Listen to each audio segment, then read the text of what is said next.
Assalamualaikum warahmatullahi wabarakatuh.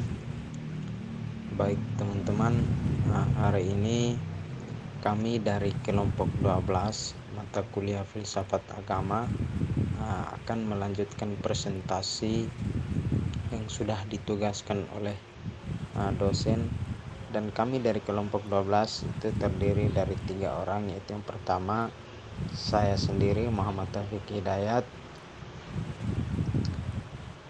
dan yang kedua Adit, dan yang ketiga adalah Farhan. Nah, di sini di kelompok 12 yang akan kami bahas adalah NU dan masa depan bangsa. Nah, NU dan masa depan yang kami kecilkan yaitu NU dan masa depan bangsa Indonesia ini sendiri.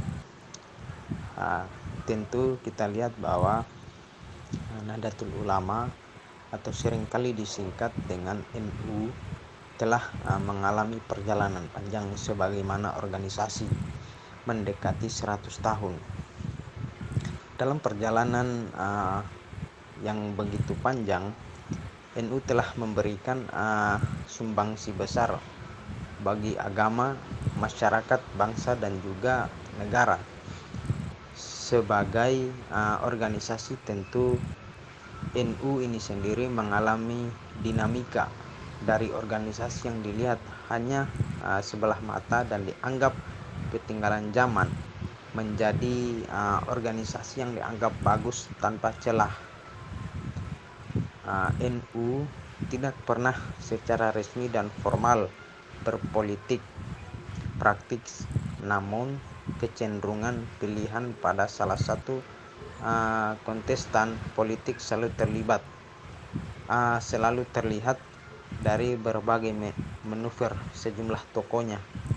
Nah, Nahdlatul Ulama dan pesantren sudah lekat dengan politik.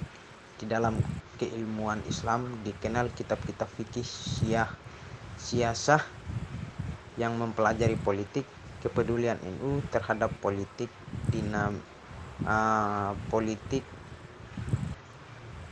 dimanifestasikan dalam politik luhur, yakni politik kebangsaan, politik kerakyatan, dan etika politik. Hal ini terbukti dari peran kiai dalam sejarah politik Indonesia tidak dapat dipisahkan sejak dari zaman pergerakan awal kemerdekaan melalui penentuan dasar negara dan ideologi negara hingga mengisi pemerintah sejak Orde Lama, Orde Baru hingga masa reformasi, dan juga masuk pada NU sebagai ajaran. Nah, Nahdlatul Ulama adalah ajaran keagamaan Islam yang sebenarnya sudah berusia ratusan tahun, yang disebut sebagai Ahlus Sunnah wal Jamaah An-Nadiyah. Secara sederhana, ajaran itu meliputi beberapa aspek. Dalam fikih mengikuti salah satu dari 4 imam, Imam Hanafi, Imam Maliki, Imam Syafi'i, dan Imam Hanbali. Dalam akidah mengikuti ajaran Imam Al-Sy'ari atau Imam Al-Maturidi. Dalam tasawuf mengikuti ajaran Imam Al-Ghazali atau Imam Junaid Al-Baghdadi. Islam yang dianut oleh jamaah Nahdlatul Ulama adalah Islam yang wasatiyah, moderat, tasamuh, toleran, tawazun, seimbang, dan iktidal, tegak lurus. Islam yang mampu berdialog dengan budaya setempat dan lentur, tidak merasa benar sendiri. Dan menurut saya ajaran Aswaja An-Nadiyah itu juga meliputi ajaran dalam syiah politik. Ajaran Nahdlatul Ulama menemukan kecintaan terhadap tanah air, pesan hubul waton minal iman selalu disampaikan oleh para kiai Nahdlatul Ulama. Dan selanjutnya akan disampaikan posisi dan kontribusi politik NU. NU mengalami momentum puncak, berkontribusi besar mengantarkan pasangan Jokowi Ma'ruf Amin menjadi presiden wakil presiden. Dari hasil beberapa lembaga survei, kontribusi suara warga Nahdliyin pada kisaran 55,6% ditujukan pada pasangan tersebut. Hubungan kasualitas antara kepentingan politik dan moderasi keagamaan menjadi tali penyimpul mempertemukan antara NU dan Jokowi dalam kacamata politik. Menguatnya konservatisme agama dan radikalisme politik keagamaan pada periode pemerintahan Jokowi JK membuat rezim ini mengalami kepayahan dalam menghadapi kelompok-kelompok yang secara aliran berseberangan dengan NU, baik dari sisi kultur maupun gerakan politik. Upaya-upaya politik dan programatik pemerintahan Jokowi JK melalui pembangunan infrastruktur yang masif tidak serta-merta membuat publik kemudian mengapresiasi kinerja Jokowi.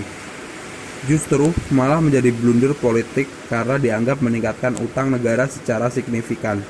Apalagi isu mengenai Islam sekuler dan ketidakberpihakan pemerintah atas kelompok mayoritas Muslim menjadi amunisi fiktif untuk menyerang sendi pertahanan pemerintahan Jokowi. Oleh karenanya, menjadi pilihan strategis kemudian menggandeng NU dalam pemerintahan dan memang realisasi perolehan suara dalam pemilu serentak 2019 kemarin menjadi bukti setidaknya soliditas dukungan NU terjaga.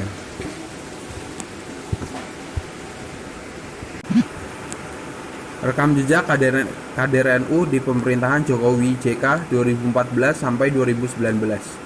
Peran politik melalui tokoh-tokoh politik NU yang berkiprah di pemerintahan Jokowi 5 tahun terakhir sudah cukup signifikan dalam sisi kuantitas. Setidaknya ada 6 orang menteri dari kalangan NU dalam kabinet Jokowi JK, baik melalui jalur parpol maupun profesional yang berafiliasi dengan NU. Meskipun ini masih debatable karena mereka dianggap mewakili tim sukses dan partai politik tertentu, bukan NU secara organisasional.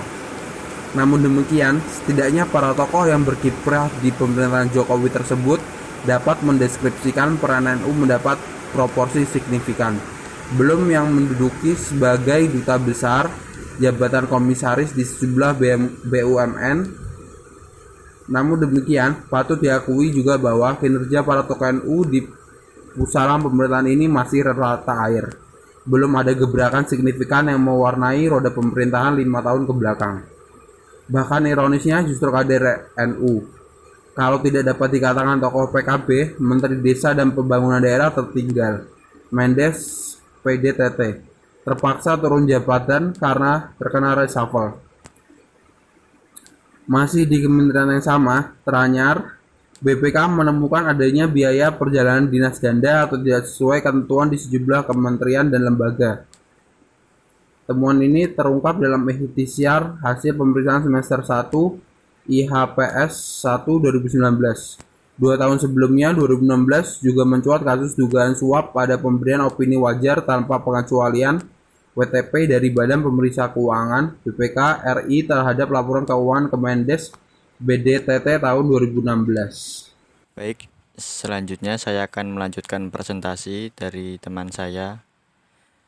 Hantaman terhadap kader NU di Kabinet Jokowi ternyata tidak berhenti. KPK terakhir menetapkan Menpora yang juga politisi PKB sebagai tersangka kasus dana hibah Komite Olahraga Nasional Indonesia melalui Kemenpora tahun anggaran 2018.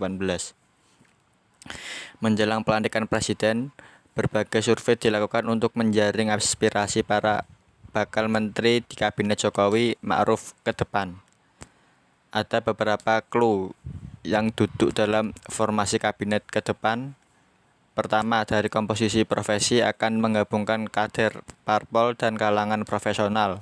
Kedua, membuka kemungkinan anak muda milenial mengisi jabatan menteri kabinet mendatang. Bila merujuk dari beberapa survei yang diadakan media online, justru tokoh-tokoh yang terjaring melalui aspirasi publik tersebut muncul dari kalangan profesional namun mencerminkan basis kulturalnya entah NU atau ormas keagamaan lainnya. Hal ini sangat disayangkan karena pesantren yang menjadi andalan institusi pendidikan NU mestinya tidak kekurangan kader mumpuni untuk menduduki posisi strategis di pemerintahan. Tentu ini menjadi tanda tanya besar apakah keran tersebut tertutup karena tradisi ke-NU-an yang harus memenuhi nasab atau keturunan ataukah disebabkan hal lain. Kader-kader muda NU yang memenuhi kriteria yang dimaksud Presiden tentu sangat banyak dan sirkulasi elit di kalangan NU masih didominasi para sesepuh NU dan transformasi politik dibutuhkan untuk mencairkan tersumbatnya keran kaderisasi di internal NU. Panggung politik sekarang di tangan NU dan menjadi kesempatan untuk memanfaatkan untuk kepentingan umat dan bangsa ke depan. Namun semua hal ini dapat dimaksimalkan bila mana transformasi internal di sirkulasi elit NU dapat diakses oleh generasi muda NU dan menjadikannya NU sebagai ormas keagamaan yang inklusif. Selanjutnya ada beberapa aspek yang harus ditingkatkan oleh NU sendiri untuk menghadapi masa depan. Wakil Rais Suriah, pengguru wilayah NU Jawa Timur asal Sidoarjo, Kiai Haji Agus Ali Masyhuri mengatakan NU harus meningkatkan 3 aspek untuk menghadapi tantangan masa depan. Yang pertama ialah intensifikasi internalisasi ideologi Ahlussunnah wal Jamaah. Basis ideologi adalah fondasi yang harus ditanam kokoh sehingga ada ketahanan dan militansi perjuangan, tidak pragmatis dan oportunis. Visi perjuangan ditentukan oleh basis ideologi yang kuat, kata Kiai Agus dalam acara silaturahmi NU sedunia Lab 17 di Hotel Taksir Makkah Kamis 8 Agustus. Kedua, pengembangan potensi ekonomi warga NU dikatakan Kiai Agus dalam konteks ekonomi ini NU harus banyak berbenah dan belajar supaya tidak selalu menjadi objek pasar, tapi berkembang dengan pelaku pasar. Hal ini membutuhkan perjuangan panjang, konsistensi dan komitmen dari semua generasi penerus. Yang terakhir, yaitu mengokohkan bangunan budaya lokal yang dirintis oleh Wali Songo.